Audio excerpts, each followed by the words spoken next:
السلام عليكم ورحمة الله وبركاته حبايبنا من كل مكان. يسعدني دايما وجودكم معانا على القناة، وبشكر كل الناس اللي بتدعمنا وكل الناس اللي بتكتب لنا كلمة حلوة. كلكم فوق دماغي. النهاردة بإذن الله معانا أخونا الكبير أستاذ كرم فريد، والنهاردة جايين نتكلم في موضوع مهم قوي. هو الفهم النسبي في الحمام، أو الفهم في الحمام عموما. للأسف في غواية حمام كتير بتتهم غواية أخرى إن هم ما بيفهموش حاجة في الحمام، وبيبقى دايما بيبقى في الموضوع ده في حته الكبر شويه، وحته ان هو ايه، انا بفهم وانت ما بتفهمش، انت لسه بدري عليك، حاجات يعني من هذا القبيل يعني. فاحنا النهارده جايين نتكلم على فنيات كمان مهمه قوي في بيئه الحمام، والموضوع ده كله هنتكلم عليه باستفاضه كامله. يعني مش مجرد ان احنا هنقول كلمتين فيه وخلاص، او بنقول راينا فيه، احنا هنتكلم فيه باستفاضه كامله. بس انا اللي مش هتكلم فيه، استاذ كرم هو اللي هيبدا يناقشنا في الموضوع ده ويفهمنا الموضوع ده يعني جاي ازاي وهيمشي ازاي، وايه اللي المفروض نعمله احنا كهواة حمام. تذكرة منور القناة. ربنا يخليك يا عمرو، الدنيا منوره بيك والقناه منوره بيك وبحبايبنا المشاهدين. حبيبي يا تذكرة، والله منور القناة. الله يخليك. هي بس الفكره ان احنا يعني بنبقى دايما لما نيجي نطلع نتكلم مع الناس في الحمام لازم بنحترم عقليه الناس، جميل. نحترم طريقه تفكيرهم، وان احنا نطلع نقول لهم حاجه تكون مفيده، مش هنطلع نتكلم وخلاص. تمام. يعني فهنا دي احنا ده ممكن يكون شويه هو اللي بيخلينا ما بنتكلمش كتير، ما بنطلعش كتير الفتره اللي فاتت، تمام. مع ان احنا عندنا مواضيع يعني لو كتير. قعدنا نتكلم فيها مش هتخلص، هتاخد سنين. تمام. دي كانت الحته المهمه اللي عايز اقولها، ان احنا بنحترم عقليه الناس اللي بتتفرج علينا، وجواي كلهم محترمين وعلى دماغنا، ولازم نطلع نقول لهم تكون حاجه مفيده. جميل. زي ما انت كده قلت في التقديمه بتاعتك الجميله، حته ايه، ان الناس محدش عاجبه التاني، وان الناس عندها حته ايه، اتهام بعضيهم لما يختلفوا، يقول لك ده فلان ده ما بيفهمش، ما عندوش. فلان ده ما بيعرفش في الحمام، فلان ده ما بيفهمش في الحمام. الهدف النهارده احنا طالعين نقول للناس لا، احنا مش عايزين حد يقول لحد تاني كلمة ما بيفهمش في الحمام. حتى لو انا اختلفت معاه ما اقولوش كلمة انت ما بتفهمش في الحمام. فعايزين بس هنتكلم بقى ايه، هناخدها حتة حتة كده وبالتدريج، تمام. وندي امثلة في فنيات الحمام واختلاف فيها و... وازاي ان انت تقدر توصل ان انت يبقى عندك اعلى نسبة من الفهم في الحمام وفنيات الحمام. وفنيات الحمام. تمام. انا عايز برضك اقول حاجه يا استاذ كرم. الحلقه دي يا جماعه هتبقى اول حلقه او بارت 1 من الموضوع ده، عشان هو الموضوع ده ممكن يطول معانا شويه، فاحنا هنتكلم عليه في اكتر من جزء، فمش عايزين نعمله كله في حلقه واحده، علشان برضك اللي بيتفرج على الفيديو ما نطولش عليه، وفي نفس الوقت يستفاد باللي هنقوله في الفيديو. ما يبقاش فيديو طويل يعني، تمام. اتفضل على يا أستاذ اساس كرم. برضه هو موضوع كبير. لو احنا عاوزين نتكلم فيها نتكلم فيه اكتر كمان من الحاجات اللي انا محضرها. جميل. هي نفترض ان وانت ماشي كده، وده بيحصل كتير، بتلاقي مثلا غاوي في بلكونه، شاب صغير مثلا عامل قطعه كده في البلكونه وبيربي حمام فيها. ده اول نقطه عايز اسالك انت شخصيا فيها يعني. تمام. فانا وانا ماشي كده بشوف، فطبعا احنا كغواية حمام بنحب دايما نبص على الناس اللي عندها حمام. فانا شايف الغاوي الصغير ده بيربي حمام يعني ايه، متواضع. تمام. تمام. هل ده، انا هو بقول لك وبقول للناس الحبايبنا اللي بيشاهدونا، هل ده يعتبر غاوي حمام ولا لا؟ حمام طبعا. بالظبط كده. حتى اصغر غاوي ده مهما كان هو غيته متواضعه وبيربي حمام متواضع، فهو غاوي. هو غاوي حمام. وممكن يكون بيحب الحمام اكتر من واحد تاني عنده اجمل حمام في الدنيا. تمام. بالمناسبة دي انا افتكرت موقف حصل من كذا سنة، يمكن داخل في 10 سنين الموقف تمام. ده. انا كنت في السوق، وكنت واقف مع صديق ليا اسمه المهندس طارق. المهندس طارق، وهناك في السوق بينادوه يا دكتور طارق. هو الراجل ده بيشتغل في مجال الادويه البيطريه من سنين، ومعالج محترم. عنده خبره. ببعت له تحيه كبيره طبعا، تحياتنا ليه واستاذ شخص طارق. كويس جدا وراجل بيفيد الناس، واسعاره كويسه في الادويه، حتى اللي هو اللي بيبيع. انا مش بعمل له اعلان يعني، لا احنا مش بس انا بنعمل له بتكلم دعايه. دي حقيقه يعني. تمام. فانا كنت واقف مع طارق، هو صديقي يعني من زمان، فواقفين بنتكلم وبتاع، فشاب كده داخل لابس جلابيه، تمام، وايه ورافع الجلابيه كده اهو، تمام، في حاجه عارف انت بيسموها حجر الجلابيه، تمام. فحاطط حاجه في حجر الجلابيه، تمام. فهو حاطط الجلابيه كده وداخل عليه، يا عم طارق، ايوه يا حبيبي، فقال له معايا حمام ده، خد حصنهولي. حاطط الحمام في حاجه الجلابيه وبيقول له خد حصنهولي، تمام. الحمام ده يعني ما فيهمش فرد حمام تطلع نوعه، حمام ملوش نوع، يعني حمام ملخبط، حرام يتحصن اصلا. بس شوف بقى انت، شوف ده راجل بيحب الحمام، بص جاي يحصن الحمام في السوق، او بص، فانا ده ما اقدرش ان انا احرجه اقلل منه او اقول ده مش غاوي، ده غاوي حمام ومحب للحمام. بس هنا ده اللي ينقلنا للحته بقى ايه التانيه. هي بس يعني في الاول انا بقول ايه، بقول يعني الناس الشباب الصغير اللي بيربوا حمام دي بقى نصيحه، يا ريت يربي نوع محدد. يعني مثلا لو هو ربى نوع يعني يبقى شكل بعضه، يعني مثلا قص عنبره كشكات، يبقى القص عنبره، ما يبقاش نوع ونوع، ما تبقاش مدي مثلا عنبري الاحمر، عنبري الاسود كشك، لا عنبره لبعض، قص لبعض. عنبره كشكات بس يكونوا حتى باي مستوى مش مهم، بس المهم ان هو صنف من الحمام ونوع من الحمام ليه اسم. تمام.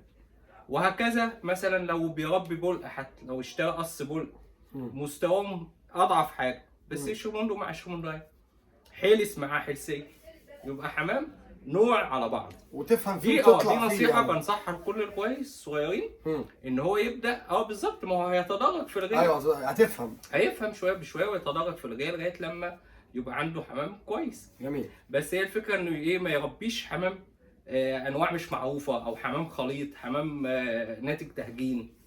تمام. فدي الحته بس اللي نفسي الناس تبقى تستوعبها. يعني احنا ساعات كتير انت بتلاحظ كده، احنا بننزل السوق عشان نقابل حبايبنا وبتاع، فوانت ماشي في السوق بتلاقي انواع في بعض حمام مع الشباب الصغيرين مش معروف مصدره، يعني ملوش مصنف في حمام ناتج ايه تهجين كذا حاجه في بعضيها وبتاع، فمالوش شكل ولا صنف ولا نوع. جميل. فدي حته مهمه، اتمنى ان الشباب الصغيرين ياخدوا بالهم منها.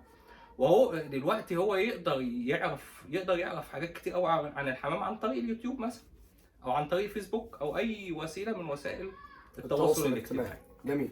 دي كده الحته اللي عايزين نبدا بيها.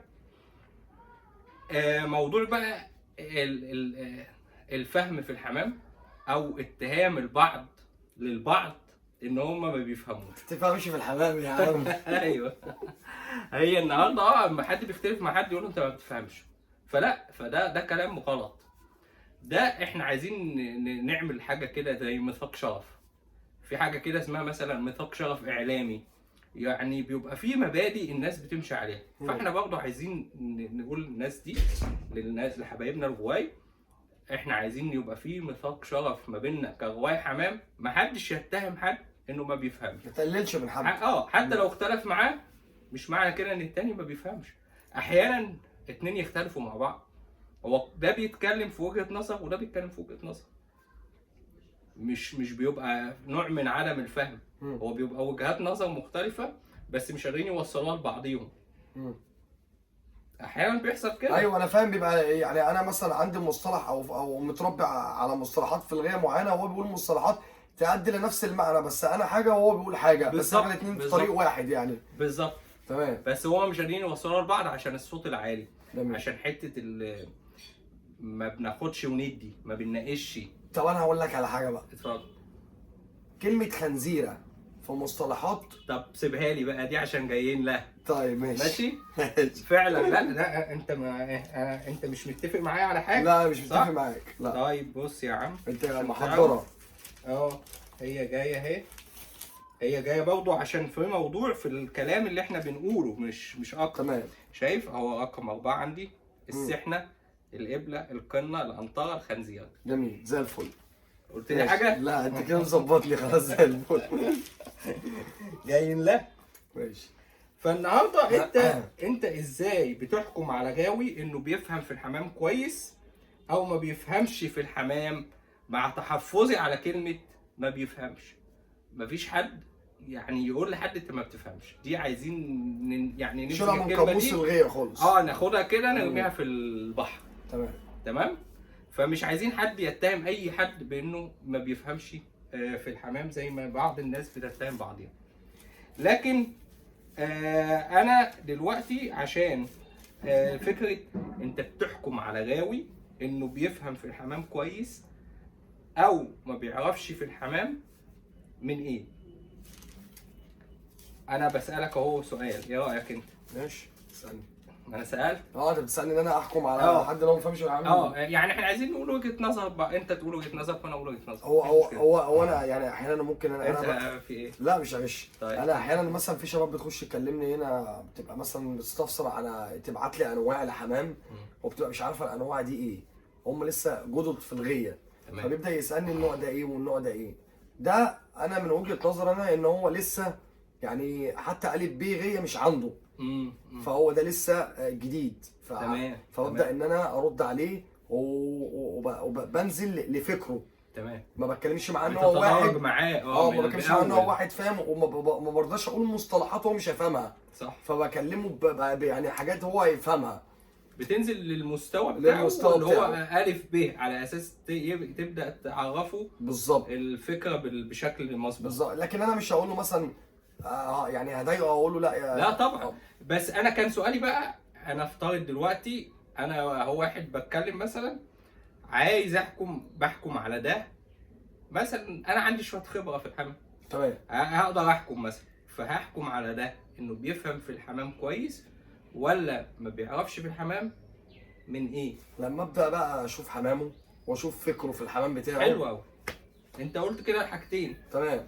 يعني او قلت هنقول الحاجتين اللي هو كلامه وايه وحمامه. انت بتحكم على الغاوي، يعني هو واحد هيقول لك هحكم على الغاوي من كلامه، وواحد هيقول لك هحكم على الغاوي من حمامه.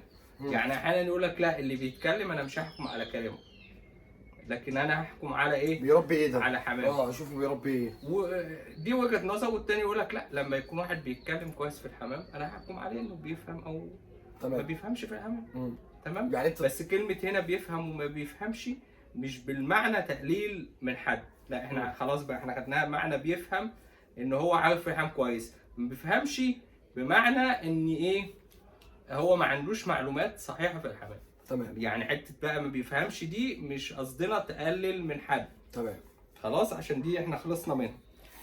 في ناس يقول لك، يعني في بعض الناس يقول لك لا، انا لما حد بيطلع يتكلم في الحمام كويس ده ممكن يبقى ده كويس حتى لو ما شفتش حمام. تمام. وفي واحد يقول لك لا انا هحكم من حمام. واحد تاني بقى يقول لك لا هحكم من ايه؟ من الاثنين. يعني زي ايه؟ زي مثلا في الدراسه، في الناس بتمتحن امتحان شفوي وامتحان ايه؟ نظري. امتحان عملي. اسف عملي. شفوي وعملي او تحريري. شفوي اللي هو بالبق، المدرس بيسال الطالب تمام بالبق كده وهو يتكلم معاه يناقشه، او التحرير اللي هو الكتابات. عملي بقى تيست اديله اختبار. فهو بيقول لك ايه، ان الكلام ده عامل زي الامتحان الشفوي، والتحرير بقى اللي هو العملي، ان انا اشوفه هو بيطبق الكلام ده ازاي في غيته وفي ذوقه في الحمام. تمام. وده طبعا كلام حلو، كلام منطقي. مش كلام منطقي. يعني هو بيحكم على الغاوي من كلامه ومن حمامه الاثنين مع بعض. طيب الكلام ده زي الفل لو غاوي كلامه حلو وصح وحمامه على نفس قدر كلامه، يبقى ده غاوي كويس جدا وبيفهم في الحمام بجد.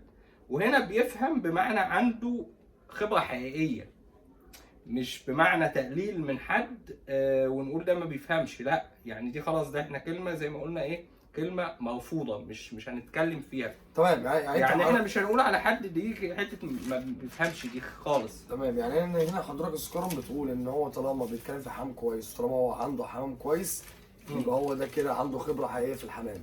تمام. طيب دلوقتي احنا يعني عشان نحدد بقى الحتة دي، ان ده غاوي كويس قوي، غاوي جامد، او بيفهم قوي في الحمام. ما هي الفهم درجات مم. او نسب. يعني انا دلوقتي عشان اقول ان حد بيفهم قوي في الحمام وجامد في الحمام، ايه هي العناصر اللي هو بيتكلم فيها، تمام، اللي تظهر ان هو فعلا غاوي قوي؟ ايه هي العناصر دي في المعلومات؟ تمام. تمام. زي ما احنا قلنا، احنا عندنا هنتكلم في الحمام الغزار طبعا. عندنا المعلومات قسمين، قسم نظري وقسم عملي. نظري اللي هي ايه؟ يعني ايه هي المعلومات النظري؟ يعني مثلا يعني ايه كلمة غزار؟ مم. تمام؟ ايه هي الانواع والاصناف والالوان والاتواب من الحمام اللي بتندرج تحت مسمى الحمام الغزار؟ جميل. كل ده كلام ايه؟ يعتبر نظري. نظري. ايه هو الموطن الاصلي او المنشأ للحمام الغزار؟ تمام. كل ده كلام نظري. ايه هي التصنيفات والتقسيمات لعائلة الحمام الغزار؟ تمام. اللي هي البعض بيسميها شجرة العيلة. شجرة العيلة. العيلة بتاعت الحمام الغزار. تمام. تمام. خامس حاجة مصطلحات الحمام الغزار. برضو المصطلحات اللي احنا بنتداولها في كلامنا في الغية، تمام. دي بتعتبر من ضمن الحاجات النظرية في الغية. نظري يعني ممكن غاوي ما يبقاش عارف الحاجات دي كلها، عشان نوضح الحتة دي، ممكن ما يبقاش عارف الحاجات دي كلها، تمام، بس بيربي حمام كويس. في العملي شاطر، يعني هو في النظري مثلا واخد درجه قليله قوي، لكن هو في العملي شاطر جدا يعني. بالظبط كده. بس احنا بقى بنقول الغاوي بقى اللي انا بصنفه ان هو عنده اعلى نسبة من المعرفة في الغاية، اللي هو عارف الحاجات النظرية دي كلها والعملية كمان. تعال نقولهم تاني. يعني مثلا اللي هو بيبقى ايه هي المعلومات النظرية؟ يعني مثلا زي ما قلنا، يعني ايه كلمة غزار؟ ايه هي الانواع والاصناف والالوان والاتواب من الحمام اللي بتندرج تحت مسمى الحمام الغزار؟ ما هو الموطن الاصلي او المنشأ للحمام الغزار؟ ايه هي التصنيفات والتقسيمات لعائلة الحمام الغزار اللي البعض بيسميها شجرة عائلة الحمام الغزار؟ خامس حاجة، ايه هي مصطلحات غية الحمام الغزار؟ سادس حاجة، مواصفات الحمام الغزار نظريا يعني انا مثلا طالع دلوقتي اتكلم مع الاخوة الغواي، بوصف لهم فرد حمام، بس وصف ايه؟ نظري بالكلام. بتكلم، مش بفرجك في ايدي حمام، مش بفرجك في ايديا وبشرح لك على فرد حمام. دي المواصفات دي يعتبر كده نظري، للجزء النظري بتاعها. تمام. طب تعالى نروح على المعلومات بقى العمليه. تطبيق المواصفات عملي، يعني الواحد بيعرف يقلب كويس. يعني هو دلوقتي يتعلم المواصفات نظري ويتنقل بقى للحته العملي، يعرف يطبقها على الحمام. انا دلوقتي اتعلمت مثلا ان الشكل اللبلق السكاوطه كذا وكذا وكذا. طب هاخد بقى الكلام اللي انا اتعلمته ده واطبقه عملي. ازاي اطبقه عملي، وازاي اختار الشكل اللي انا عارف ان هو ده الستاندر او ده الصح، النمر بتاعته كده موجوده فيه ولا مش موجوده فيه، كل الحاجات دي. ده في الغيه بنسميه ان هو بيقلب كويس، بيعرف يقلب الحمام كويس. تمام. حلو كده. يبقى ايه اول حاجه في المعلومات العمليه؟ تطبيق المواصفات عملي، يعني اجاده التقليب.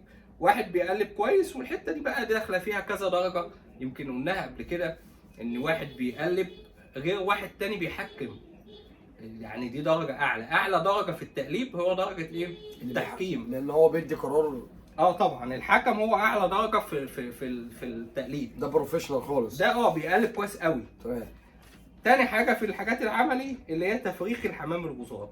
يعني واحد عنده نوع ولا اتنين ولا ايا كان، بيعرف يفرك الحمام ده كويس وينتج منه مستوى كويس في الحمام. جميل. ده الحته العمليه.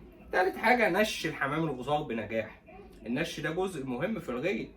يعني حتى لو احنا مش بننش، معظمنا ما بينشش دلوقتي، بس ما نقدرش ننكر اهميته في الغيه، انه قسم مهم في الغيه. وقسم فيه منه برضك نظري وعملي برضك، يعني ممكن واحد يبقى حافظ كده اساليب النش، ولكن هو لما يجي يطبقها ما يعرفش. ايوه، يعني برضك فيها كده وفيها كده. هو فيها حريفه وفيها ناس برضه اقل حرفه.